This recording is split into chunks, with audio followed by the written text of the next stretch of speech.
But if you can see the trend, if this presentation is accurate, 2022, there's one raid. 2023, there's 31 raid, and then just for 2024, last year, the raids increased almost five-folds.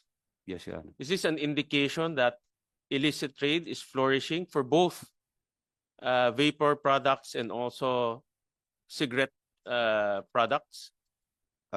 Based on observation, Your Honor, yes, Your Honor. So they're becoming more brazen, in other words. Based on our observations, Your Honor, they even use online platforms before, Your Honor, during these years. To harapan in pagbebenta, in other words. Yes, Your Honor. Okay. So hindi sila natatakot sa gobyerno.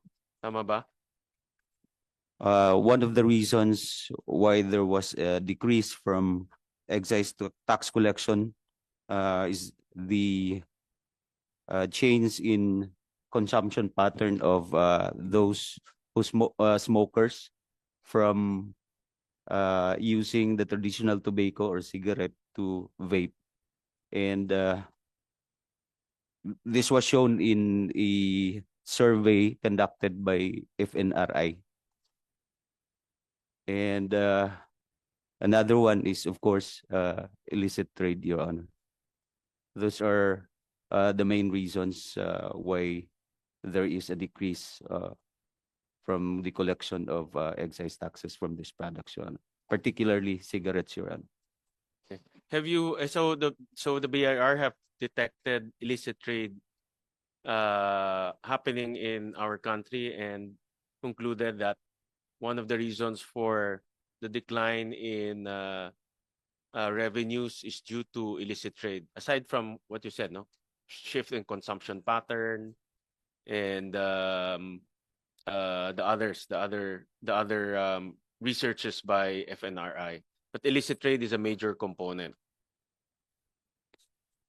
This is one of our observations, Your Honor. And go ahead. Actually, we've conducted a lot of enforcement activities starting 2022, Your Honor, up to last year, Your Honor.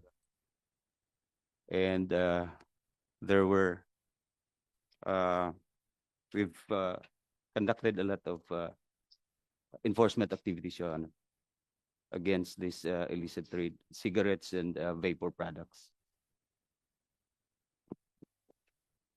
Let's break it down one by one. Director Don. Yes, Your Honor.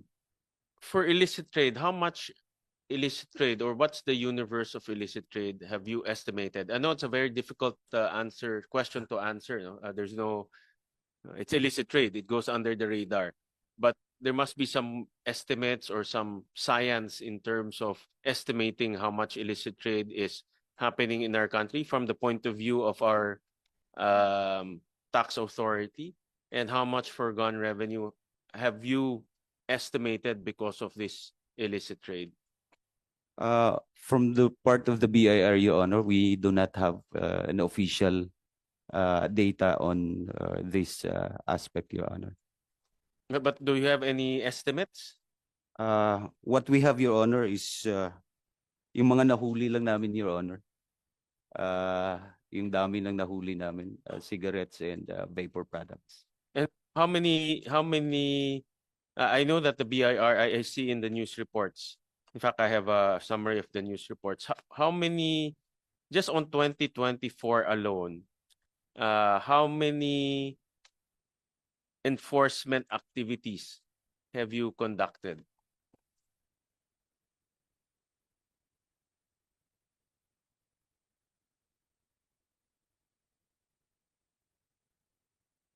It is attached in Annex C in our reply, Your Honor.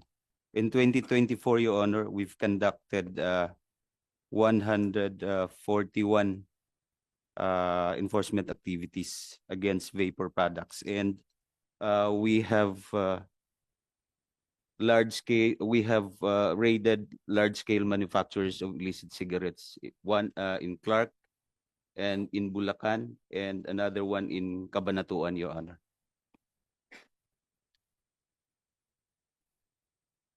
So here on our screen, from January to September 2024, the total number of enforcement activities amounts to 141 Yes, Your Honor. times, or 141 raids, tama ba? Can I call that raids? Yes, Your Honor.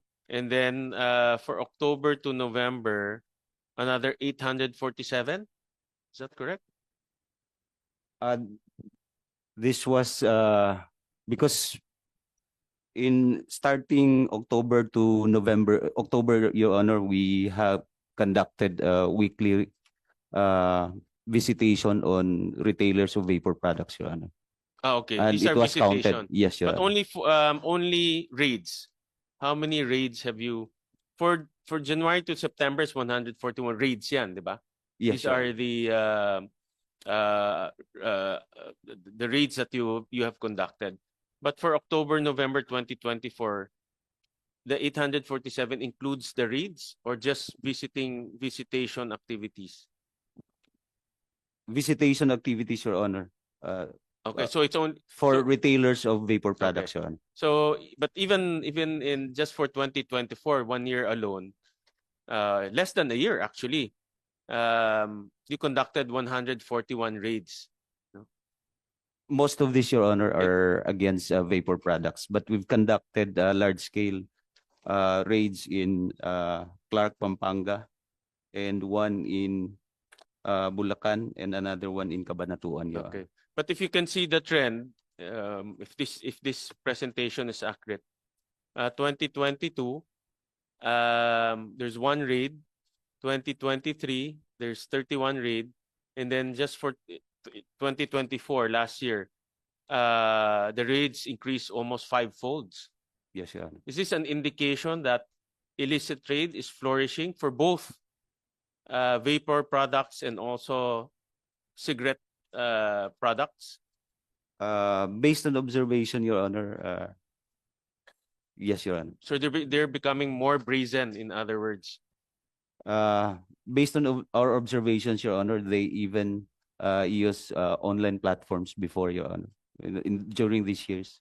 To harapan in pagbebenta, in other words. Yes, Your Honor. Okay. So hindi sila natatakot sa gobyerno. Tama ba, Director? No, because if you look at the numbers, just 1 year alone, it decreased almost 5-fold. Ganun na nga po siguro, Your Honor. Okay. And how many of these 141 are vapor products, and how many of that are cigarette products? The one we've presented, Your Honor, is just for vapor products, Your Honor. The 141. And the ones I mentioned, the 3 raids that we've conducted, it's against illicit cigarette, Your Honor. In the presentation, Your Honor, it's only about vapor products. This Your is only for vapor. Yes, Your Honor. So you add how many raids have you conducted for cigarettes? For cigarettes, Your Honor, we've done 1, 2, 3, Your Honor. One in Clark, Pampanga, in Bulacan, and then in Cabanatuan City, Your Honor. These are manufacturers, Your Honor. Okay. And in terms of, so for 141 plus 3.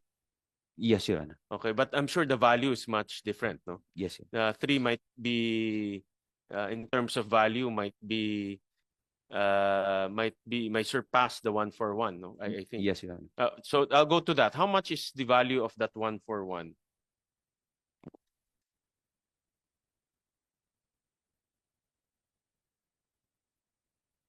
How much the value of the products, and how much is supposed to be the taxes that they should be paying in terms of excise lang tayo muna. Yes, Your Honor. So For that is it- 2024, Your Honor, for vapor products, Your Honor, it's 64,164,000. Yung basic tax supposedly coming from this illicit vapor products, Your Honor. For cigarette, Your Honor, as of November 30, 2024, sa 2024 lang, Your Honor, it's 342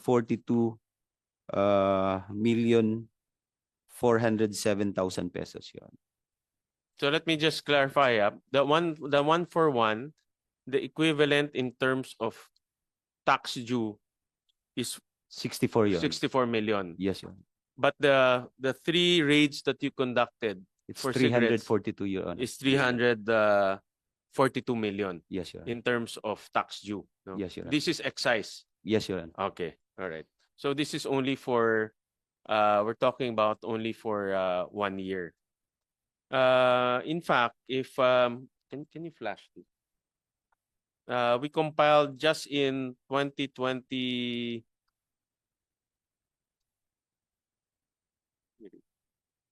2024 alone.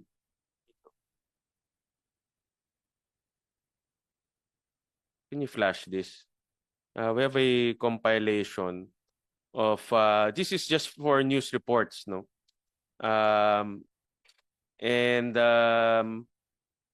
just for 2024 alone, the value of articles seized by the different enforcement agencies, for example, the BOC, the BIR, even the PNP, amounts to 85.2 billion pesos. No?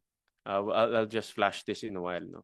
So in other words, this is just purely on news reports. We just compiled it, we compute the value. Just on the value of, just on the raids conducted through news reports, it's already 85.2 billion pesos in terms of value of products. Of course, that's not the same with the tax amount that you should be paying. But officially, based on your report, Director,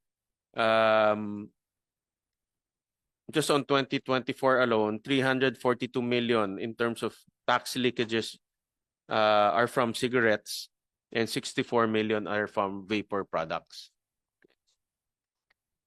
And for vapor products, because I saw the amount, the raids are quite parang kalahating taon nagre-raid na lang kayo, no? 141 eh. So what type of illicit trade have you detected in terms of vapor products with that 141? What are the common illicit trade? Karamihan kasi ng etong sa 141, Your Honor, ito yung mga hindi bayad yung excise tax. For vapor products, Your Honor, we've started requiring them to have tax stamps starting June of 2024. Kaya nag-intensify yung operations natin, Your Honor, starting November para makita if those are yung mga retailers compliant dun sa requirement ng tax stamps, Your Honor. Mga walang tax stamps, Yes, Your Honor. meaning they haven't paid their taxes. Yes, Your Honor. Okay. And what happened to the products? Do you confiscate them? Yes, Your Honor. So you confiscated all of these products. Yung mga products na yun, Your And Honor. did you file cases against? We are still in the process of yung pagpa-file ng kaso, Your Honor. But you will be filing. Yes, Your Honor.